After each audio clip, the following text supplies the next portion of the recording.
Hola, buenos días. Gracias a Dios que nos permite nuevamente estar juntos en este tiempo de reflexión en la palabra de Dios. Pero para continuar, ¿qué les parece antes? Oramos pidiendo la dirección del Señor. Padre, te damos gracias esta mañana que nos permites estar delante de ti. Rogamos que tu Espíritu Santo dirija nuestros pensamientos y cautivos completamente a tu enseñanza, Padre. Gracias por este privilegio en Jesucristo. Amén. Nuevamente, qué gusto saludarlos. Hoy continuamos con los estudios en el Sermón del Monte. La lectura que tendremos de la palabra de Dios se encuentra en el Evangelio de Mateo, capítulo 5, 38, versículos 38 hasta al versículo 42. ¿Qué les parece si le damos lectura versículos 38 al 42 de Mateo 5? Dice la palabra de Dios: Oísteis que fue dicho ojo por ojo y diente por diente, pero yo os digo, no resistáis al que es malo. Antes, a cualquiera que te hiera en la mejilla derecha, vuélvele también la otra. Y al que quiera ponerte a pleito y quitarte la túnica, déjale también la capa. Y a cualquiera que te obligue a llevar carga por 1 milla, ve con él 2. Al que te pida, dale, y al que quiera tomar de ti prestado, no se lo rehuses. Este es un texto muy interesante, que incrustado en el Sermón del Monte, ha traído una enseñanza bien profunda acerca de lo que implica la contracultura cristiana. Sí, Jesús estaba enseñando un mensaje que en cierta forma iba en contra de la cultura religiosa que llevaban los judíos en su tiempo. Por eso este pasaje, un ícono en el sentido de lo que Jesús estuvo enseñando acerca de la ley, del Sermón del Monte, de lo que significaba verdaderamente la palabra de Dios y no lo que los religiosos de los tiempos de Jesús habían querido estar enseñando. Así que este pasaje que estaremos platicando realmente va a traer mucha luz, mucha sabiduría en nuestras vidas. Ahora, recordemos una cosa. Jesús había estado hablando acerca de cómo es que los religiosos del tiempo en que él estaba se sentían amenazados por sus enseñanzas. ¿Por qué? Porque ellos tenían afirmaciones que no eran bíblicas. ¿Sí? En sus tiempos ellos enseñaban que eran los ricos, como eran bendecidos económicamente, ellos eran los que tenían acceso al reino de los cielos. Jesús viene y dice: bienaventurados los pobres en espíritu, porque de ellos es el reino de los cielos. ¿Cómo? Sí, los pobres. ¿Por qué? Porque reconocían su necesidad espiritual. Porque ellos podían encontrarse con Dios. Porque ellos podían ser transformados de una realidad de pecado a la fe en Jesucristo. Otro ejemplo que vimos que Jesús enseñó en lo que hemos visto en el Sermón del Monte es: no matarás. Los religiosos del tiempo de Jesús encerraban el no matarás solamente en el asesinato, pero ellos podían tener enojos desmedidos, actitudes violentas e insultos contra su prójimo y estar convencidos que al hacer esto estaban bien. No habían ofendido a Dios de esa manera, porque no habían asesinado a alguien.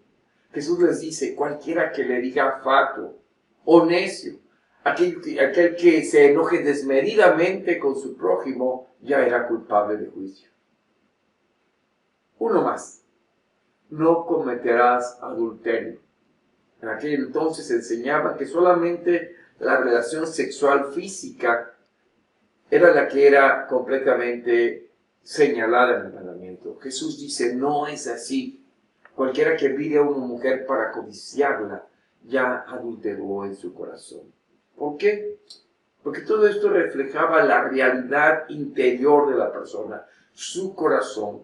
Por eso Jesús va más allá. Así que en el contexto que acabamos de leer, Jesús da a entender que su enseñanza tiene que ver con el corazón. Versículos 38 y 39. Oísteis que fue dicho ojo por ojo, diente por diente. Pero yo os digo, no resistáis al que es malo. Antes, cualquiera que hiera en la mejilla derecha, vuélvele también la otra.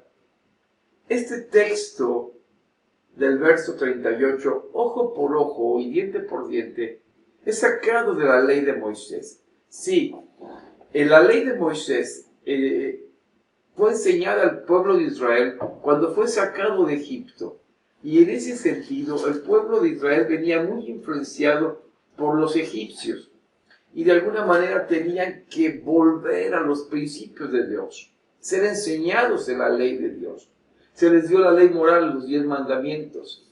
Pero también Dios les dio una ley que implicaba sus principios, la forma en que ellos se dirigirían. Tenían una ley judicial también. Esta ley, señalada en los capítulos 21 y 22, era aquella que el Señor quería que ellos siguieran. Éxodo 21-24 nos dice, ojo por ojo, diente por diente. Los líderes de los tiempos de Jesús, los líderes religiosos, habían tomado esta ley conocida como el talión como una autorización para la venganza, la cual no era el propósito, sino era para que cualquiera de las circunstancias que se diese un asunto que requiere un juicio, la resolución fuese justa, equivalente a lo dañado. Nunca un pretexto para tomar justicia por cuenta propia. Por ejemplo, en el versículo 22 dice, si algunos riñeren e hirieren a una mujer embarazada y ésta abortara, ¿sí? La mujer embarazada, pero sin haber muerte, serán penados conforme a los que les impusiese el marido de la mujer y lo juzgaren los jueces. Dice el verso 23, mas si hubiere muerte, entonces pagarán vida por vida. Este principio establecía una condena que fuese justa en cuanto al agravio. Jesús va más allá. Encima de lo que implicaría la ley en cuanto a la justicia que se debía de dar, tenía algo importante, ¿sí? Las relaciones personales. Jesús dice, pero yo os digo, ¿sí?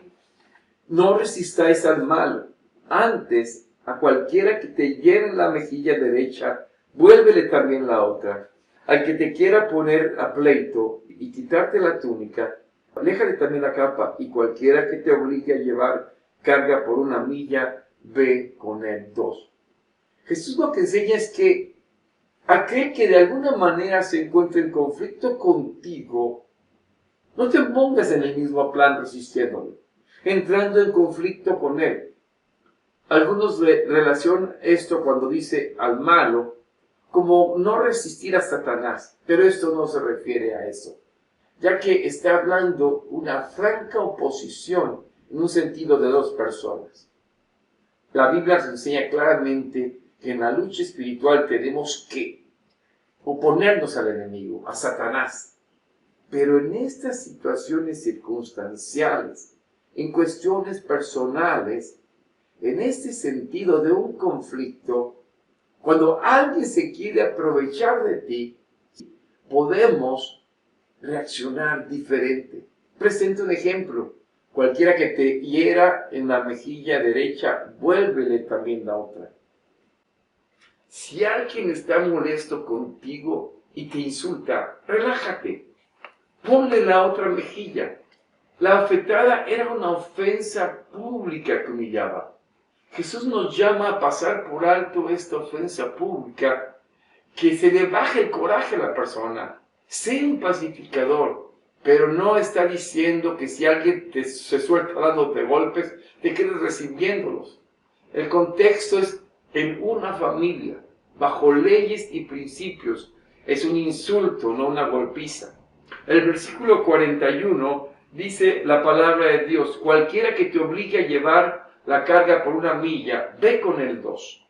Entendamos el contexto de este principio. Esta imagen se da en la segunda milla, proviene de la situación que todo judío conocía en los tiempos de Jesús.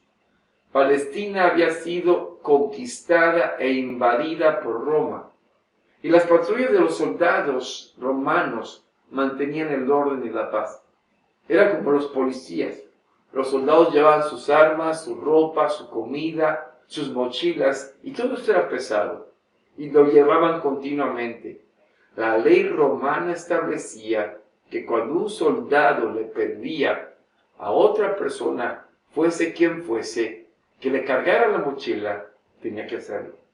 Era su deber cargar la mochila por mínimo 1 milla, 1000 pasos. ¿Puede imaginar a estas personas cargando la mochila de un soldado? El soldado le dice al judío: hey, tú ven, carga mi mochila. Lo tenía que hacer.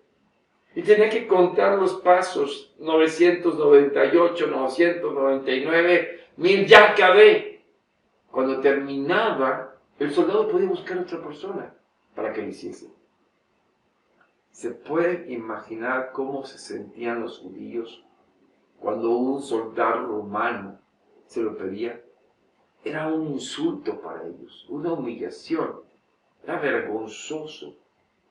Los judíos se consideraban el pueblo escogido por Dios, y a los romanos los veían como el enemigo, como escoria.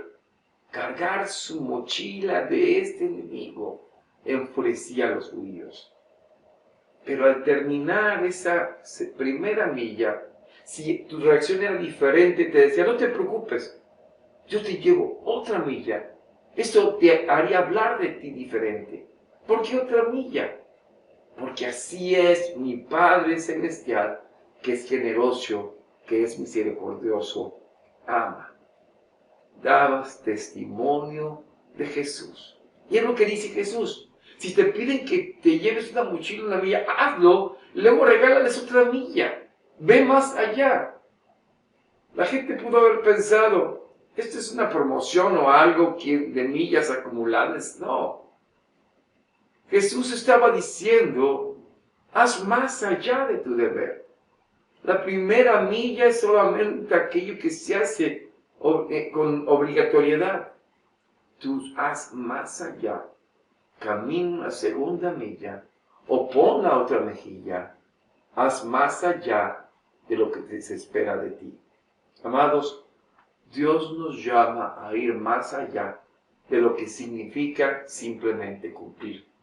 Nos llama a ser como Dios es. Dice el verso 45 del capítulo 5, para que seáis hijos de vuestro Padre que está en los cielos, que hace salir su sol sobre malos y buenos, y que hace llover sobre justos e injustos. ¿Cómo te ven tus vecinos, tus compañeros de trabajo, con aquellos que te conocen y pudieran tomar más de ti, más de la milla? De esto seguiremos hablando en la próxima estudio que tendremos. Vamos a inclinar nuestro rostro, vamos a orar.